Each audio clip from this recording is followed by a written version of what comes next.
Now, as you can see, we are revving up for what should be another fantastic session of Formula One. And I'm going to find out from either Taylor or Kev who's in the cars, because the helmets look different. I know that Tanner Faust is probably out there again. Pato O'Ward I'm expecting to be in this car, actually, so that's probably Pato I'm looking at right now. Still in here in the booth with me is Carl Moses. And Carl, I've said already, this is such a special thing for both for those taking part and for us watching it. No, absolutely, and that's, I mean, I'm used to being behind the wheel when I come to the track, and actually being here as a spectator, you know, talking with customers and partners and stuff like that. It's still, the energy is high. You see Pato O'Ward in this car. We've seen Mario out in the McLaren, like a 2014 era F1 car has been pretty amazing. And the sound of that Honda power. It's funny how now we talk about Honda back at the top of their game with Red Bull. But yeah. They went through so many fallow years, with McLaren included. It just seems so funny because when they were in these colors, they were so almighty. Yes, absolutely. And yeah, Honda had a few lean years there early on in the more recent times, but definitely are back on their game with, with their current generation. Kev Harris has just joined us in the booth, and Kev, you've been out and about, and thank you so much. You're doing a hell of a job.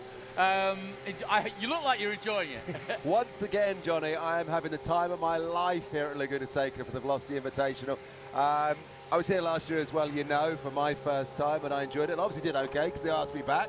It's always a good sign. But oh boy, I mean, what a thing. Earlier on in the McLaren garage, I was in there kind of pinching myself, and there was, there must have been 100 people, by the garage doors there trying to get pictures of what was going on. The names that were in that garage, Mario Andretti there, getting behind the wheel of a Formula One racer alongside Mika Hakkinen, Tanner Faust, and then Pato O'Ward, who came out and was throttling that car in anger, really wanting to show his Formula One credentials, and he's doing it again right now.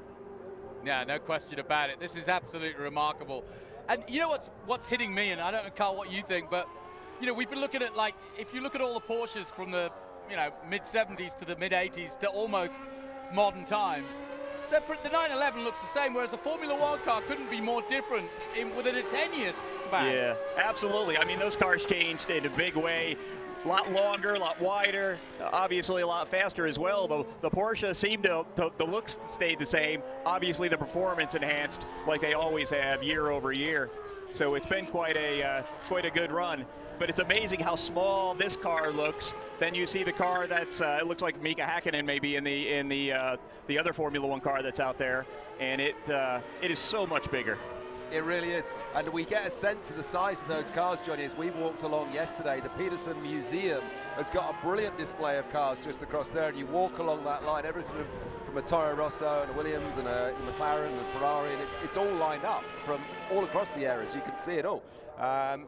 Really, really interesting. And great to see here as well as we look at live pictures on the screen right now. Pato O'Ward is getting a sort of an education in Formula One from back in the day, Well, he described it to Taylor as being, he expected it to be a beast, and I'm sure it is, but the former Indy Lights champion, and if you don't know Pato O'Ward, he's currently, of course, Zach Brown's IndyCar driver in IndyCar, so he races here, once a year in IndyCar, so he knows the track well. But he's just learning his way in both modern Formula One, doing some test drives and some sort of Friday drives now and again, but getting his head around what potentially could be his future. Yeah, I think it could, and it's later in the season that we're going to see him race in free practice one when the Formula One comes back to the US, Johnny, in a few races' time. No, he's going to Abu Dhabi. Abu Dhabi. End of season. He does the end of season test at Abu Dhabi, which he did last year as a bet, but now it's serious. That's right, that's right. I think Zach Brown has announced it on his Instagram. It's out there. I think Alex Palou then is doing... Alex Palou has at Austin. That's it. And it's great to see Zach as well, with McLaren putting on such a big show here this weekend and getting these youngsters out for it and putting them in the limelight. And, Pato here, like you say, just getting an education in different Formula One cars from the era, and then, right up to date in a few weeks' time. Carl, I can ask you this as somebody who's at the sharp end. Aren't you glad to see the likes of Pato and Palou and Colton getting a chance, albeit a sort of unofficial one? In other words, you know, Michael and Zach Brown sort of talking together and saying, hey, can I borrow your driver? Can you do me a favor? And literally getting these drivers some experience when they don't have the super license point, which is in some cases, which is no fault of their own. Yeah, it's obviously we've learned over the last year that it's very hard to get a super license. There's a lot of different things you have to do in order to be able to do it. Colton Herta found the hard way that's problematic. But Zach Brown specifically and the team have done a great job to get a lot of younger or newer talent that haven't had the shot at an F1 car into the car. We're seeing that over the next few races. And to continue to see new faces in the sport is what helps to drive it forward in some of the growth that we've seen in Formula One specifically over the last few years. Obviously have the drive to survive thing, but I think the personalities of the new drivers and bringing in younger viewers is part of that growth. Yeah, you're absolutely dead right there, Carl. I think what's interesting for me, Johnny, as well, and I wonder what you'd take on this, because I know, you've followed Formula One for a long, long time. We've got a crop of young drivers now who are there's images and photos of them in their karts from only a few years ago, standing alongside, you've got like George Russell in a photo there as a youngster queuing up for an autograph with Lewis Hamilton, and now they're teammates. I mean, how do you see the state of Formula One at the moment, Johnny, with the younger talent coming through? It's almost like now with media and personalities, we've got a very sort of tangible, obvious link for youngsters to say, wait a minute, he did that, I can do that, I can get there. Yeah, and no disrespect to Bernie Ecclestone, because I come from an era where Bernie was in charge. And Bernie made it the global sport that he is. Nobody forget that. I came into the Formula One scene in the 80s, and what he was doing with Formula One as a business was phenomenal. And no one had, and to be honest, he taught motor racing a lot about sponsorship and how to go about making a global sport. But I have to say that now that Bernie's gone, the barriers, and now it's run by an American company that sees sport differently and sees social media differently and sees the global aspect of having people from different parts of the world. Pato Ward is a Mexican, a good example. You need to try to create, if you're going to do a global thing, and you're going to have global sponsors like CrowdStrike and AWS, and you name it, WebEx. Everybody now is involved, and these names are synonymous, not only with the States, but globally. You've got to have representation from all around the world. So to answer your question in a long way, I think it's never been a better opportunity, because I think now Liberty have, with 3 races next year, truly made Formula One a global sport. America was that one place they'd never cracked. Yeah, that's for sure. I mean, obviously, we continue to get more and more races in the United States. Obviously, we've had COTA for a number of years, Miami starting this year, then coming to Vegas next year. It's going to be one of those things where I think this market in the United States is going to be huge. The draw to the events has been sold out events each and every time.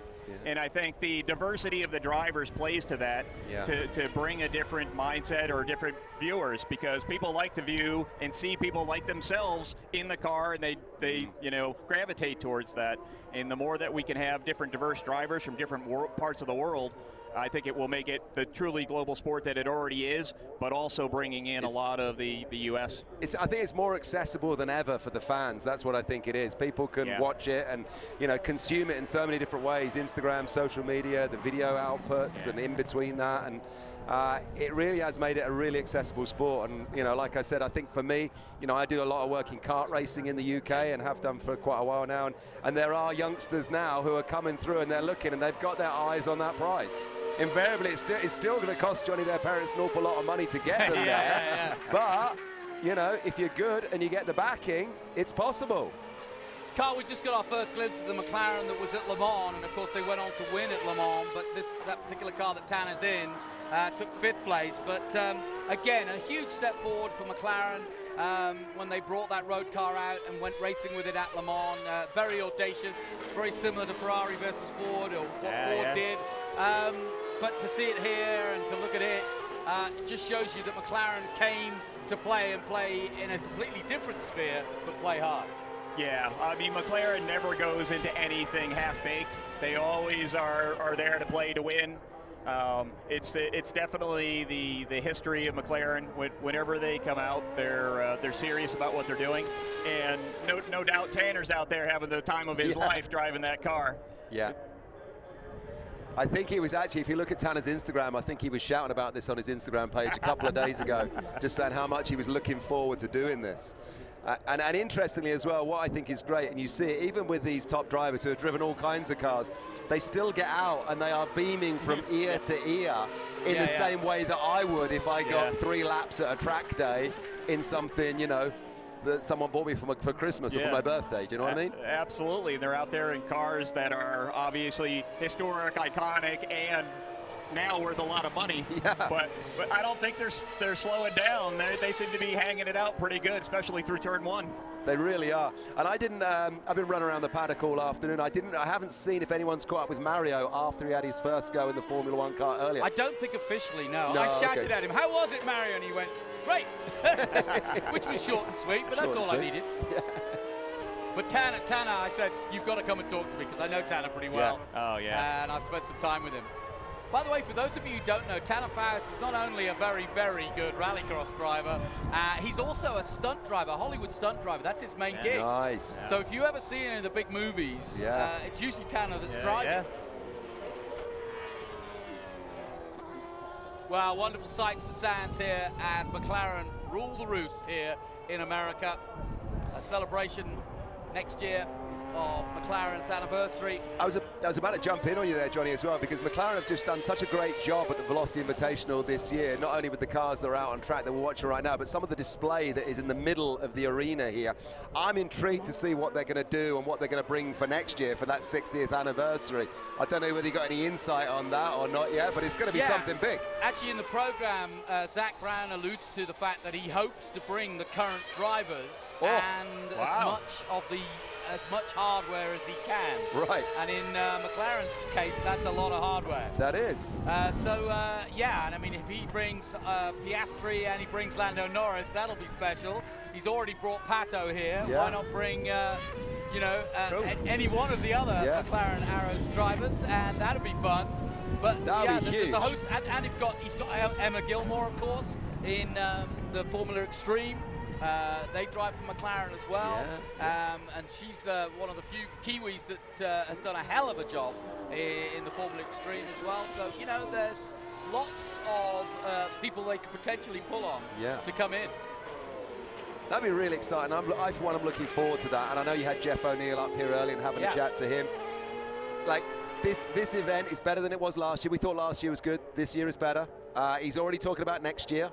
You know, it's year on year. It can only get better, even though we're sitting here in the glorious California sunshine, looking out on a scene akin to an American Goodwood Festival of Speed, maybe. And I just wonder what he's going to do for next year. He was telling us that somebody just came along just to have a quick look around and got his checkbook out and bought a Ferrari for just over $500,000. Really? So that's a good success story, and it's only Saturday, so buy on Monday's gone out the window. Wow, that's incredible. That's really incredible. That's pretty cool, huh? If you have the right checkbook, I guess Saturday is the day, right? Is the day. I'm just looking across to where the Hennessy stand is, and their Velociraptor is now in position of where their hypercar was, the Venom F5, a moment or two ago. That's one car I'd love to see out on the track, the Venom F5. It's gone momentarily, but if they got that out on track, that'd be quite something. That was a beautiful looking car. Wait, somebody's stolen Mario's IndyCar. And Mario's IndyCar has gone as well. Maybe someone's bought that. Yeah, they have. They've moved it. Oh, well. Well, you're watching a wonderful sight and sound of Formula One here on a bit of McLaren history. Is that Hakkinen? No, I'm trying to work out who that is, because it's not Mario. No, it's a yellow top helmet. I thought that was Pato before, but it's not. No, because Pato's in the other Formula One car, so... we will send Taylor down, or we need to find out. Go find out for us, because... Probably by we weren't told exactly. We were told that Tanner Faust, Pato O'Ward, Mika Hakkinen, it could be Hakkinen, but he's not got his usual helmet on. He's got a different helmet. I think his helmet's got more of a blue flashing on the top of it. Of course, yeah. Anyway, we've got some wonderful cars and some wonderful history. And just to have Mario here driving McLaren, absolutely gorgeous.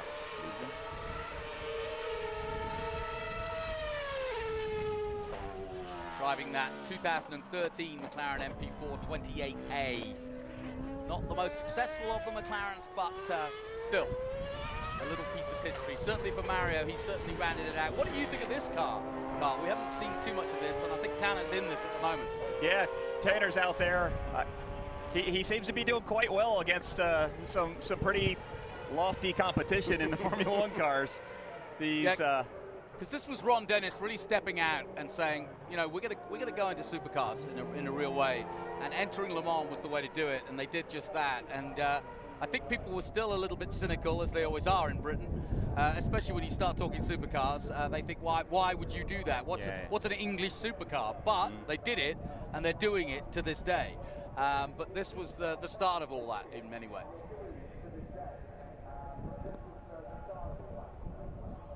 Yeah, it looks like Tanner's bringing it into the pits there. Yep, looks like he's had a bit of fun. Haven't had a clock on this session, Johnny, but I imagine we're sort of at the latter stage of it. What was interesting before as well, when Mario was out in the F1 car at 11:30 this morning on that session, he was just going lap on lap. Apparently the guys in the pit board were kept on saying Mario in, and he was ignoring the pit board and staying out. Not.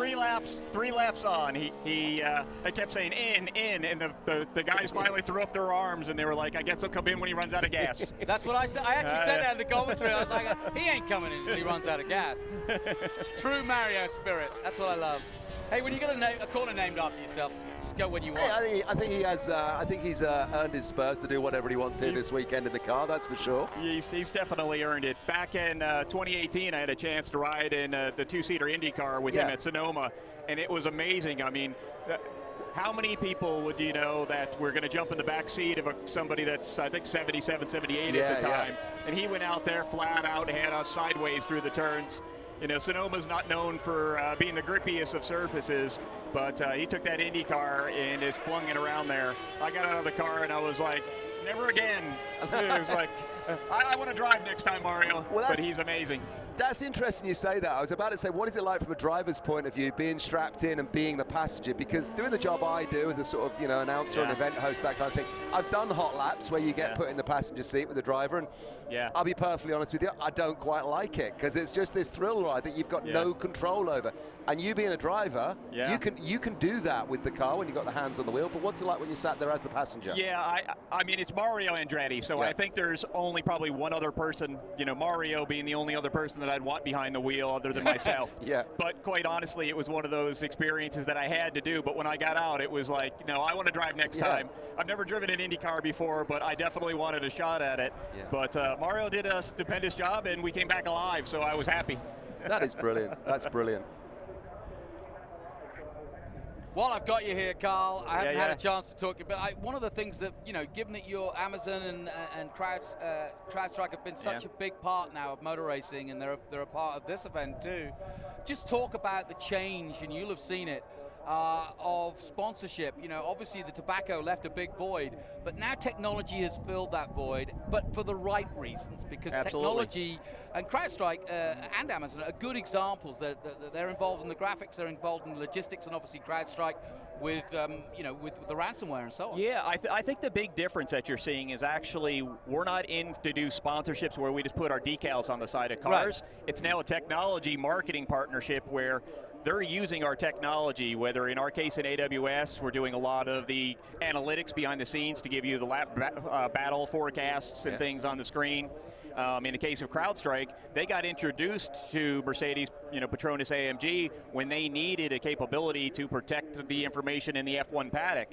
So CrowdStrike was actually brought on board to replace some of the others. So, some of the major technology providers that weren't getting the job done, and then subsequently became a technology partner that was sponsoring. So it was the capabilities that our businesses had, AWS and CrowdStrike, to provide technology advancement for the sport and be able to use it as a use case that was presented and shown as a good way to actually get our word out that we can do more than just store stuff in the cloud. Thank you so much. Carl Moses chatting away and giving us a real insight in the last hour or so. Appreciate you coming in. And as always, Kev.